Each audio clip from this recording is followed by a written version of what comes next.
Welcome to bird media. నేను మీ పవన్ కృష్ణమూర్తి.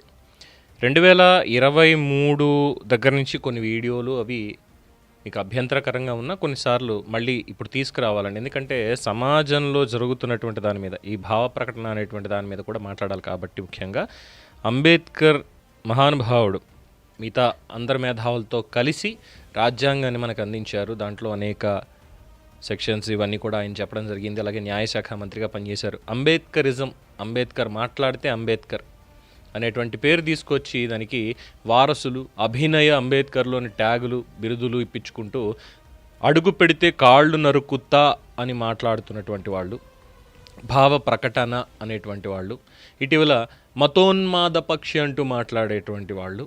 మరి వీటికి ఏమైనా సమాధానం చెప్తే అప్పుడు ఎవరు మతోన్మాద పక్షులో, ఎవరు మతోన్మాదంతో ఊగిపోతున్నారో చెప్పేటువంటి అవకాశం ఉంటుంది. 2022 డిసెంబర్లో జరిగింది.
దీనికి మామూలుగా గొట్ల, ఇది మాట్లాడిన దానికి మామూలుగా గొట్ల.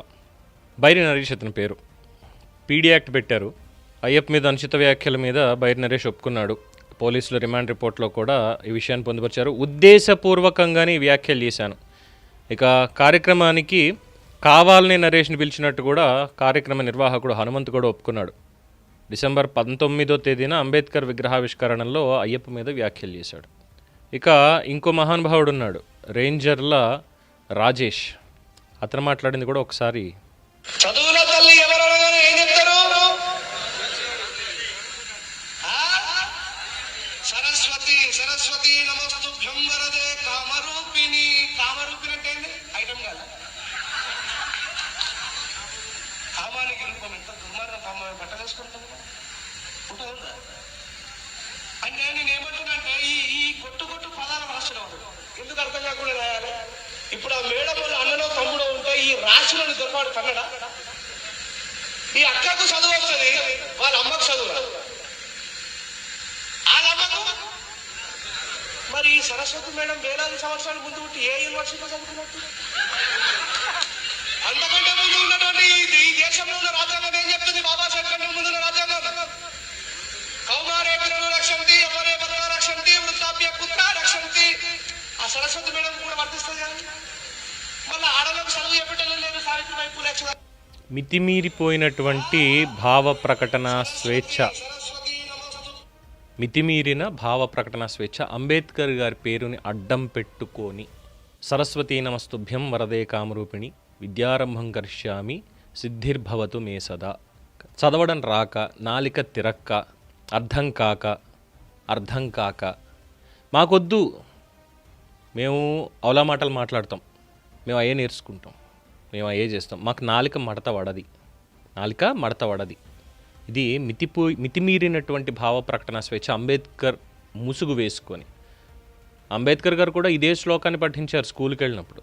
వీళ్ళకి తెలుసో లేదో, దీనికంటే ముందు అంబేద్కర్ మూల రాజ్యాంగం ఏముందని మాట్లాడతారు. వీళ్ళందరూ కూడా అంబేద్కర్ వారసులు. మళ్ళీ వీళ్ళు వేసుకోవడానికి భారతదేశంలో ఉన్న వాళ్ళు అంబేద్కర్ వారసులు కదా, అంబేద్కర్కి వీళ్ళు మాత్రమేనా వారసులు?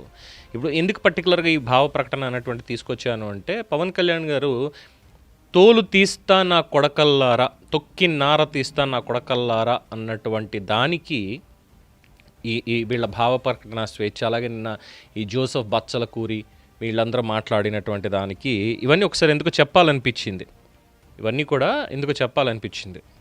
మగధా న్యూస్ ఎస్ఎస్ లక్ష్మి గారి సౌజన్యంతో వారి దాని నుంచి ఇంకొకటి వినిపిస్తాను నేను. ఇటీవల కాలంలో పవన్ కళ్యాణ్ గారి మీద వీళ్ళు చేసినటువంటి వ్యాఖ్యలు, అలాగే ఈ రేంజర్ల రాజేష్ అనేటువంటి వ్యక్తి మన దళిత క్రైస్తవ సమరశంఖారావన్ సభలో కూడా అక్కడ పాల్గొన్నాడు. ఈయన సాటి దళిత సోదరుడైనటువంటి హమారా ప్రసాద్ అనేటువంటి వ్యక్తి ఆంధ్రప్రదేశ్లో అడుగు పెడితే కాళ్ళు నరికేస్తాను నా కొడక అన్నటువంటి జడ శ్రవణ్ కుమార్ ఏర్పాటు చేసినటువంటి సభలో, రేపు మళ్ళీ ఆగస్టు 30న ఎప్పుడో కాకినాడలో ఏర్పాటు చేస్తారు, అక్కడ కూడా ఎవరిని వస్తే నరికేస్తానని మాట్లాడతారో ఏంటో తెలియదు.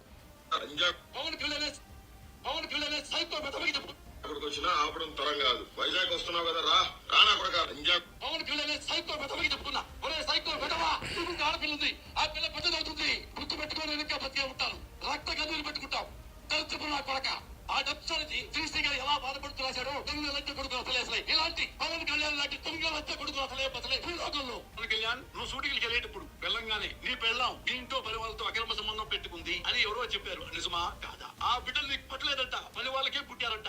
ఇక రాజకీయ పరిజ్ఞానం లేని మన పీకే తెలుసు కదా, మన పీకే అంటే మీ భాషలో పవన్ కళ్యాణ్ అవ్వచ్చు, నా భాషలో అయితే పిచ్చి కుక్క ఎవడో పవన్ కళ్యాణ్ అనేవాడు పిచ్చి కుక్క. ఏమయ్యా పవన్ కళ్యాణ్, మార్చడం కాదు నువ్వు, పెళ్ళాన్ని మార్చడం కాదు, ఎన్ని పార్టీలను మార్చావురా బాబు, నువ్వు ఎన్ని పార్టీలు మార్చావు? ఇది వీళ్ళు మాట్లాడింది. ఎవరు వీళ్ళని ఈ దారుణంగా పెంచి పోషించిన వ్యక్తో ఇప్పుడు చూడండి ఒకసారి. ఎక్కడున్నాయండి తన గొలువలు? నలుగురు పిల్లలు కొంతకాలను మార్చినట్టుగా పిల్లాన్ని మారుస్తాడు, 4 ఏళ్లకు ఒకసారి 5 ఏళ్లకు ఒకసారి పిల్లాన్ని మారుస్తాడు. నేను కూడా చూశారు కదా జగన్మోహన్ రెడ్డి గారు తిడతారు, ఆయన తిట్లే కాదు. నేను నాకు ఎవరి వ్యక్తిగత జీవితంలోకి నేను వెళ్ళను. ఒకవేళ దాన్ని నేను రాజకీయ లబ్ధి కోసం వాడను. నేను తిరిగి చాలా అనగలను, నాకు చాలా బలమైన నోరు ఉంది, గొడవ పెట్టుకోగలను. కాకపోతే దానివల్ల సమస్యలు పరిష్కారం అవుతాయి అంటే ఖచ్చితంగా పెట్టుకుంటాను. కాకపోతే వ్యక్తిగతంగా మాట్లాడినప్పుడు ఆ సమస్యలు పరిష్కారం అవ్వవు. ఈ పెద్ద మనిషి 4 భార్యలు పెళ్లి చేసుకుంటాడు, 4 ఏళ్లకు ఒకసారి భార్యను మార్చేస్తాడు.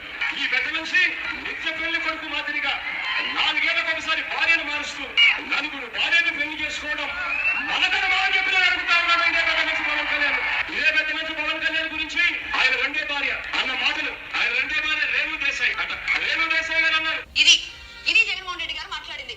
ఆర్గనైజ్డ్ గా ప్రిపేర్ చేసి అక్కడ ఇక్కడ పెద్ద తేడా ఏం లేదు. ముందు వినిపించిన 2, ఇక్కడ మాట్లాడినవి పెద్ద తేడా ఏమీ లేదు.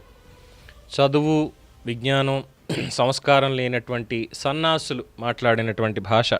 దీనికి ముసుగు అంబేద్కరు, భావ ప్రకటన స్వేచ్ఛ, భారత రాజ్యాంగం. వీటిని భావ ప్రకటన అంటారా?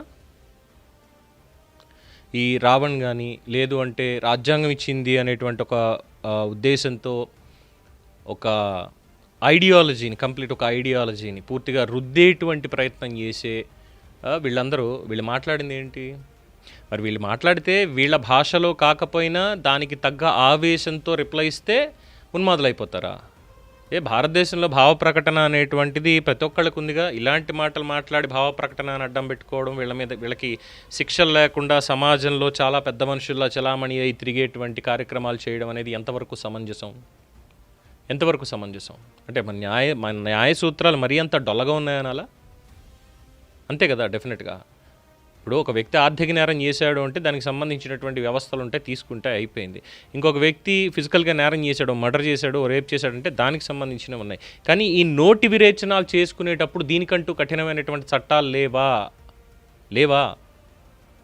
ఎందుకని మరి వీళ్ళందరూ తప్పులు చేసినటువంటి వాళ్ళు రోడ్డు మీద తిరుగుతున్నారు? ఇంకా ఈ భాష మాట్లాడడం, ఈ మితిమీరినటువంటి భావ ప్రకటనతో హిందూ దేవీ దేవతల్ని వీళ్ళందరినీ కూడా దూషించడం, ఏమన్నా అంటే దళిత క్రైస్తవ సమరశంఖారావు అని ఈ కొత్తగా కనిపెట్టారు. బేసిక్గా దళిత క్రైస్తవం అనేటువంటిది కొత్తగా తీసుకొచ్చారు. రాజ్యాంగంలో బాబాసాహెబ్ అంబేద్కర్ ఇచ్చినటువంటి రాజ్యాంగంలో లేదు.